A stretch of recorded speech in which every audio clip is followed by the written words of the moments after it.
சமீபத்திலே ஆளுங்கட்சியாக இருந்த அல்லது இருக்கின்ற பிஜேபி அரசு IPC, criminal procedure code, evidence act இவைகளுக்கு பெயர் சூட்டு விழா நடத்தியிருக்கிறார்கள். பெயர் சூட்டு விழாவை நான் படித்து பார்த்தேன். பாரதிய நியாய சங்கீதா, பாரதிய நாக்ரிக் சுரட்ச சங்கீதா. என்னடா சங்கீதாவா சங்கீதாவா? சங்கீதான் போட்டதாலும் பரவாயில்ல. பாரதிய சாட்சியா நாக்கில் தர்பு போட்டு கொடுக்குறா கூட வராதா? அனைத்து இப்போ இந்த இளவு வேணான்னு தான் ஆதியிலிருந்தே நம்ம இந்திய இருக்கிறோம். ஆக அவன் என்ன பண்ணுறான்? இந்தியை நேரடியாக பல முறை எதிர்த்தா அதுக்கு அப்போஸ் பண்ணுறாங்க.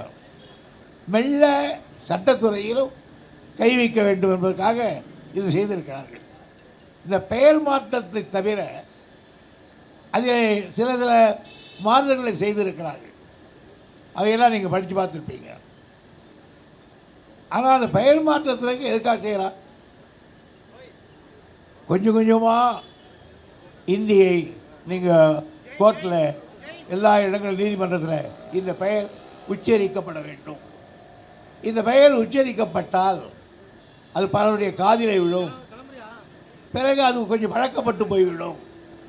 ஆகவே இது புதியதாக தெரியாது என்பதால் எப்படியும் இந்தியை நுழைக்க வேண்டும் என்ற எண்ணத்தில் இது ஒரு வகையாக செய்திருக்கிறார்கள்.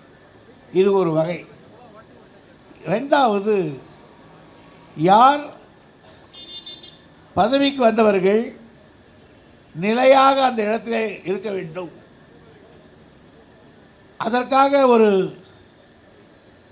சாம்ராஜ்யத்தை உருவாக்க வேண்டும் என்று கருதுகிறவர்கள் மெல்ல மெல்ல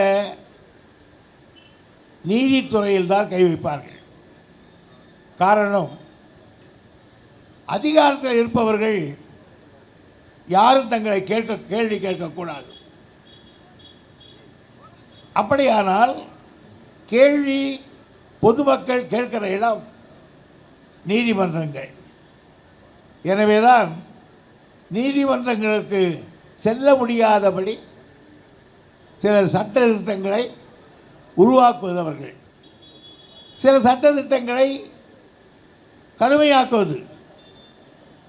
இதில் கூட நான் ஒட்டொட்டியே பார்த்தால் மறுபடியும் அதற்கு ஒரு சுப்ரீம் கோர்ட்டை தடை செய்யப்பட்ட சட்டத்தை மறுபடியும் மெருகூட்டி உள்ளே தள்ளுகிறார்கள். என்ன காரணம்? தன்னை பிடிக்காதவர்கள் எல்லாம் அதில் உள்ளே தள்ள வேண்டும் என்பதுதான். ஆக சர்வாதிகாரியாக போகிறவர்களுக்கு முதலில் அவர்கள் எடுக்கிற நடவடிக்கை, குடிமகன் நியாயம் கேட்டு நீதிமன்றத்துக்கு போனால் அவனுக்கு அந்த கதவுகள் திறக்கக்கூடாது.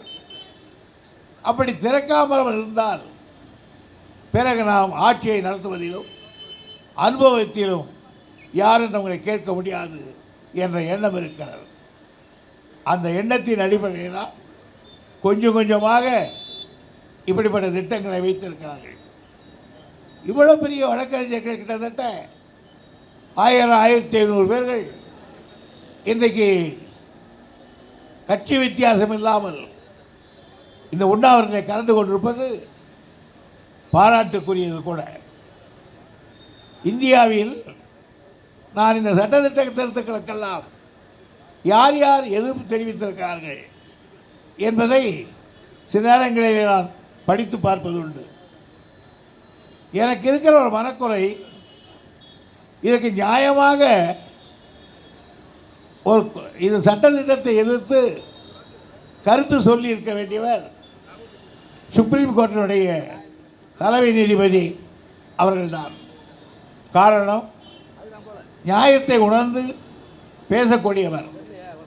அவர் தந்தையாரும் அப்படி இருந்தவர்.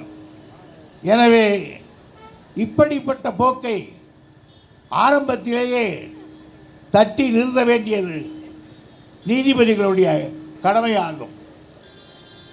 அதையே செய்ய வேண்டும் என்று நான் அவர்களையெல்லாம் பணிவன்போடு கேட்டுக்கொள்ள கடமைப்பட்டிருக்கிறேன்.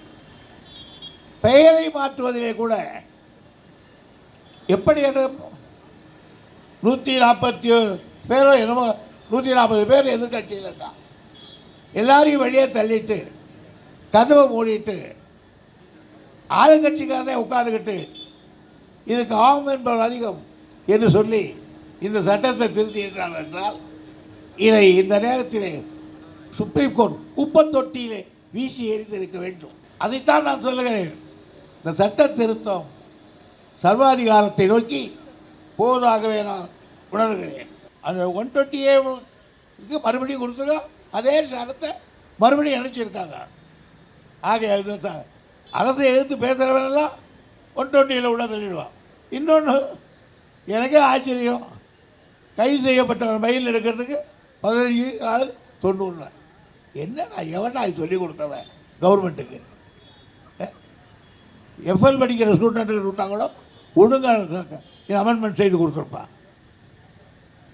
கைக்கு விலக மாட்டுவது, சொத்தை கபடி வேலை செய்வது, கரண்ட் லிஸ்ட்டில் இருக்கிறது அவனே போட்டுக்கிறது, இவை எல்லாம் சர்வாதிகாரத்தினுடைய தொனியை தெரிக்கின்றவைகளாகும். எனவே இதை ஆரம்பத்திலேயே கிள்ளி எறிவதற்காக திராவிட முன்னேற்ற கழகத்தினுடைய சட்டத்திட்ட குழு இவ்வளோ பெரிய ஆர்ப்பாட்டத்தை உருவாக்கியிருப்பது பாராட்டுக்குரியது. குறிப்பாக திராவிட முன்னேற்ற கழகத்தினுடைய சட்டத்திட்ட குழு, நான் நீண்ட நாட்களாக இந்த இயக்கத்தில் இருப்பவர். ஆனால் இன்றைய தினம் பல்வேறு பணிகளை எடுத்துக்கொண்டு செய்கிற பணிகளை எல்லாம் செம்மையாக செய்கிறார்கள். அவருக்கு என்னுடைய தனிப்பட்ட பாராட்டை கழகத்தினுடைய பொதுச் செயலாளர் என்ற முறையிலே பாராட்டை தெரிவித்துக் கொண்டு, நம்முடைய மதிப்புக்குரிய சிதம்பரம் அவர்களும் மதிப்புக்குரிய பொன்னரசன் அவர்களும், நம்முடைய பாரதி இருக்கார், இவர் தான் இப்போ பெரிய வைக்கல, ஒரு நாளைக்கு தான் பிடிக்கிறான். அவர்கள் நிறைய கருத்துக்களை சொல்லுவார். கூறி வாய்ப்புக்கு நன்றி தெரிவித்து இந்த உண்ணாவிரத்தை துவக்கி வைக்கிறேன்.